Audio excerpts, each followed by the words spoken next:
అండి, welcome back to సారం blogs. నేనైతే పానీపూరి చేసుకుంటున్నాను. అది మీతో కూడా షేర్ చేసుకుందామని బ్లాగ్ చేశానమాట. సో మనం పానీపూరి బయట ఎక్కడ స్టోర్లో అడిగినా పానీపూరి బఠానీ అంటే వాళ్ళు ఇచ్చేస్తారు. దీన్ని నేనేం చేస్తానంటే పొద్దున్న లేవగానే దాన్ని నానబెట్టుకున్నాను. ఆ తర్వాత ఫ్రెష్ వాటర్తో ఒక 2-3 టైమ్స్ వాష్ చేసుకున్నాను అనమాట, వీడియోలో చూపిస్తున్నట్టు. ఆ తర్వాత ఫ్రెష్ వాటర్ కుక్కర్లో యాడ్ చేసుకొని బఠానీ కూడా యాడ్ చేసుకోవాలి. ఇక్కడైతే నేను పొటాటో యాడ్ చేసుకోవట్లేదు, యాక్చువల్గా పొటాటో యాడ్ చేయాలి. యాడ్ చేసేటప్పుడు పొటాటోస్ ఇందులో లేవు, తేయడానికి వెళ్ళారనమాట. సో నేనైతే ఇక్కడ 3 విజిల్స్ రాణిస్తున్నాను అనమాట. మీ ఇష్టం, పొటాటోస్ ఏమైనా తీసుకోవచ్చు. నేను 3 తీసుకున్నాను, 3 to 4 అలా తీసుకున్నాను. ఇక్కడ కావాల్సిన పానీపూరి రసం కాబట్టి ముందుగా చింతపండు నానబెట్టుకుంటున్నాను. తగినంత చింతపండు నానబెట్టుకోవాలి. వాళ్ళు తెచ్చేసరికి టైం పడుతుందని ఆనియన్స్ టమాటాస్ కట్ చేసుకుందాం అని చెప్పి ఆనియన్స్ కట్ చేసుకున్నాను. అయితే నేను కర్రీలో యాడ్ చేసుకోను, మీకు కావాలంటే కర్రీలో కూడా యాడ్ చేసుకోండి.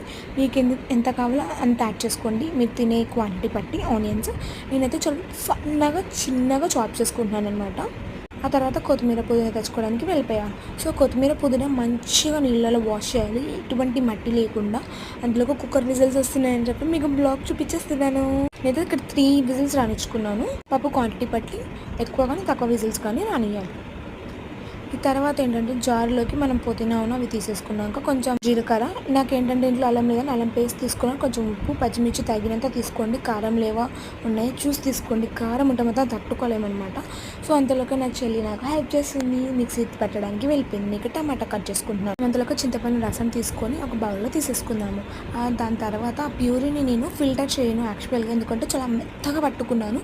సో అవసరం లేదు, మీకు ఎవరికైనా యూజ్ అవుతుందని చెప్పి చూపిస్తున్నాను ఫిల్టరింగ్ కోసం. అందులో ఇంకొన్ని నీళ్ళు యాడ్ చేసుకొని ఉప్పు, కారం, గరం మసాలా, చికెన్ వేయించిన జీలకర్ర పొడిని 1 or 1/2 లెమన్ అనేది యాడ్ చేసుకోవాలన్నమాట, దాని ఒక రసం. సో ఇక్కడ మా డాడీను నాకు మా చెల్లి హెల్ప్ చేస్తున్నారు అనమాట. పప్పు బాగా మెత్తగా స్మాష్ చేసుకొని తర్వాత పొటాటో కూడా స్మాష్ చేసేస్తున్నారు అనమాట. తను బాగా మిక్సింగ్ చేస్తుంది. నేనైతే ముందు కడాయిలో కన్నా కూడా ఒక బౌల్లో చేసుకొని ఆ తర్వాత అది కడాయిలోకి యాడ్ చేసుకుంటాను అనమాట. ఇప్పుడు కడాయిలోకి మనం కొంత ఆయిల్ వేసుకొని టమాటాస్, నేనైతే ఇక్కడ ఆనియన్ తీసుకోవట్లేదు కాబట్టి మీరు ఆనియన్ తీసుకుంటే ముందు ఆనియన్ గోల్నాక టమాటాస్ యాడ్ చేసుకొని అలాగే అల్లం పేస్ట్ వేసుకోవాలన్నమాట.